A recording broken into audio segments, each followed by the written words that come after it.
CGL की date देखा कितनी आगे खिसक गई, 14 अक्टूबर को री एग्जाम हुआ।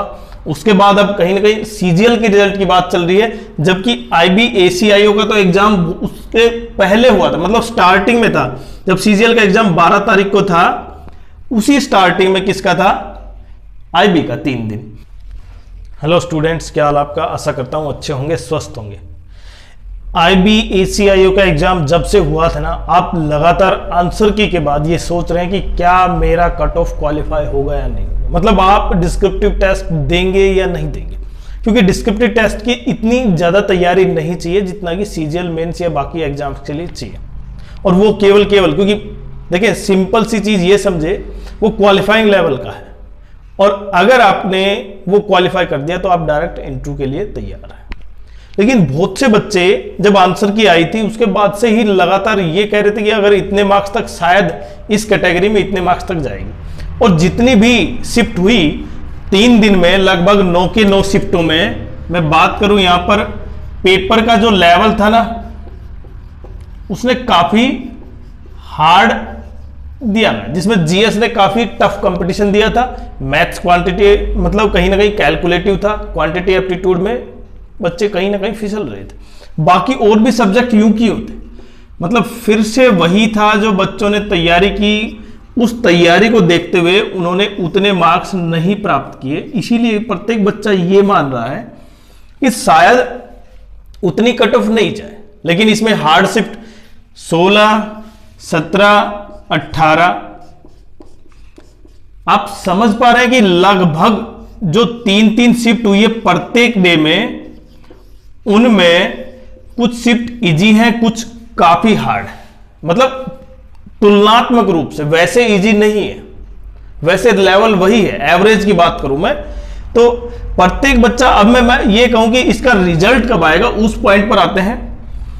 देखिए लगातार वेट करते करते आपको काफी दिन हो गए, क्योंकि जिसका एग्जाम था ना, जब सीजीएल एग्जाम स्टार्ट हुआ ना 12 सितंबर को, तो लग रहा था कि सीजीएल एग्जाम्स, क्योंकि दोनों का एग्जाम्स टकराव हो गई थी डेट्स, और कुछ बच्चों ने कहीं ना कहीं सीजीएल की बजाय किसको चुना, आईबी को चुना, क्योंकि उसमें कंपटीशन कम था। और इसी वजह से ये बच्चे वो सोच रहे हैं कि शायद मेरा अब की बार सिलेक्शन हो जाए, क्योंकि मैं क्वालिफाई हो ही जाऊंगा, क्योंकि इतने मार्क्स उनके लगभग 58, 60, 60 प्लस इस तरह मार्क्स बने हुए। और ये अगर आपके जनरल में है तो काफी अच्छे मार्क्स हैं। मैं जनरल की बात कर रहा हूं, बाकी तो कट ऑफ डाउन होगी, लेकिन इनके मार्क्स भी कहीं ना कहीं बहुत अच्छे हैं। फिर दूसरा है नॉर्मलाइजेशन।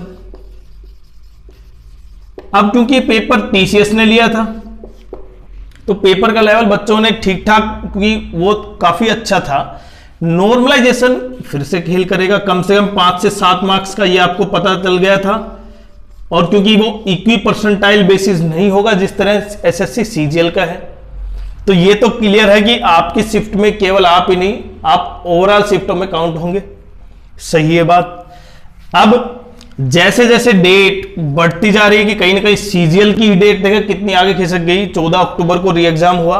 उसके बाद अब कहीं ना कहीं सीजीएल के रिजल्ट की बात चल रही है, जबकि आईबीएसीआईओ का तो एग्जाम उसके पहले हुआ था, मतलब स्टार्टिंग में था। जब सीजीएल का एग्जाम 12 तारीख को था, उसी स्टार्टिंग में किसका था, आईबी का 3 दिन। और ये 9 शिफ्टों में प्रत्येक बच्चे ने पेपर दिया। अब वो बच्चे ये सोच रहे हैं कि रिजल्ट कब आएगा। आप डेली देखते हैं साइट पर कि रिजल्ट आया या नहीं आया। आपने ये भी कुछ वीडियो देखे होंगे, उसमें यह दिखाया गया कि लगभग 2 दिन बाद या आज या कल रिजल्ट आएगा, लेकिन ऐसा बिल्कुल नहीं। इसका रिजल्ट कब तक आएगा वही पॉइंट सबसे इंपॉर्टेंट है, और वही हम बताएंगे, क्योंकि उसी के बाद बच्चे मेंस की तैयारी करेंगे। मेंस तो नहीं कहूंगा, डिस्क्रिप्टिव टेस्ट की तैयारी करेंगे और इंटरव्यू की, क्योंकि इसमें इंटरव्यू मेन है। अब मैं थोड़ा सा इसके बारे में बता देता हूं पहले, क्योंकि पहले ये एग्जाम ऑब्जेक्टिव और डिस्क्रिप्टिव दोनों एक ही दिन होते थे और एक ही पेपर में होते थे। अब ये ऑनलाइन होगा, पहले ऑफलाइन होता था, उसके बाद आपको इंटरव्यू के बुलाया जाता। लेकिन अब की बार स्टेज बदल दी है, पहला दूसरे 3 स्टेज कर दी है। तो रिजल्ट की बात करूं, देखें सितंबर में अगर आप रिजल्ट सोच रहे हैं तो सितंबर में रिजल्ट नहीं आएगा। हालांकि सितंबर के ज्यादा दिन नहीं बचे हैं, फिर भी रिजल्ट सितंबर में नहीं आएगा। जो आप सोच रहे थे कि 1 या 2 दिन में आ जाएगा, 25 से 28 तक या 30 तक आ जाएगा, ऐसा बिल्कुल नहीं है।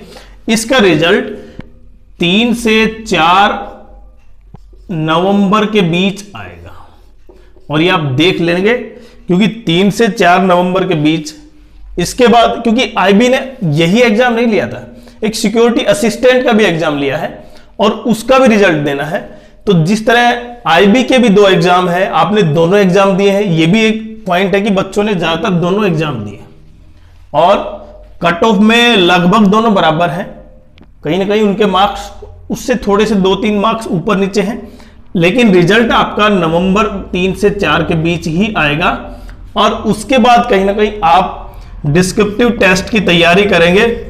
और जिन बच्चों को डिस्क्रिप्टिव टेस्ट की तैयारी करनी है, उसके लिए हमने एक वीडियो डाल भी रखा है कि आपको किस तरह से कौन सा सब्जेक्ट पढ़ने चाहिए, किस तरह के न्यूज़पेपर पढ़ने चाहिए, किस तरह की प्रैक्टिस करनी चाहिए, जिससे कि आप उस डिस्क्रिप्टिव टेस्ट को क्वालिफाई कर सकें। हालांकि वो क्वालिफाई लेवल का है, ये भी बात समझना आपको, क्योंकि इंटरव्यू ही मेन है, उसके बाद स्टेप।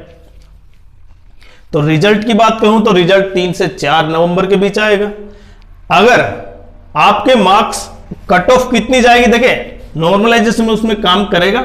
और कट ऑफ मैंने बताया था, वीडियो में डाला था, 50+ नॉर्मलाइजेशन ऐड होने के बाद लगभग यूआर कैटेगरी में हैं आप, तो आप मान सकते हैं कि लगभग इतने मार्क्स हैं और तो आप सीधा सेकंड स्टेज में जाएंगे डिस्क्रिप्टिव टेस्ट में। फिर भी बहुत से बच्चे ऐसे थे जो कैटेगरी वाइज ये पूछ रहे थे कि शायद हमारा होगा या नहीं। देखिए आपके यूआर में अगर इतने हैं ना, तो कैटेगरी वाइज में आप कम से कम 3-3, 4-4 मार्क्स कम करते जाएं, बिल्कुल सिलेक्शन हो जाएगा। मतलब सिलेक्शन तो नहीं कहूंगा मैं, मतलब वो क्वालिफाई हो जाएगा, आप सेकंड स्टेज में चले जाएंगे, आपके मार्क्स इतने होंगे। लेकिन फिर भी बहुत से बच्चे जिनका अब भी कहीं ना कहीं असमंजस में है कि वो क्वालिफाई कर पाएंगे, टियर 1 क्वालिफाई करेंगे, टियर 1 पास होंगे, अगर नहीं होंगे तो उसके लिए असमंजस आप बिल्कुल ना करें, क्योंकि जितने भी मार्क्स जोन से शिफ्ट थी आप जरूर कमेंट्स करें, हम बताएंगे लगभग आपके मार्क्स इतने हैं, उसमें नॉर्मलाइजेशन इतने ऐड होंगे, उसके कहीं ना कहीं आप मेंस के लिए तैयार है, मतलब सेकंड स्टेज के लिए तैयार। क्योंकि जो बच्चे यहां पर आईबी का एग्जाम दिए थे ना, उन्होंने एसएससी सीजीएल का एग्जाम दिया था, और सीजीएल में अब आंसर के आने के बाद उनके जो मेंस के लिए तैयारी है ना, वो स्टार्ट हो गई है।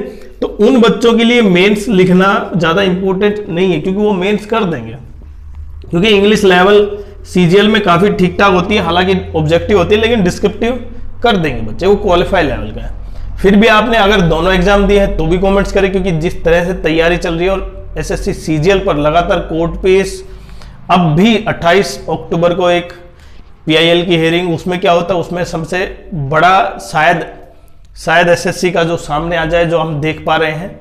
हालांकि रिजल्ट के बारे में हमने बताया 3 से 4 नवंबर पर ही आपका रिजल्ट आ पाएगा।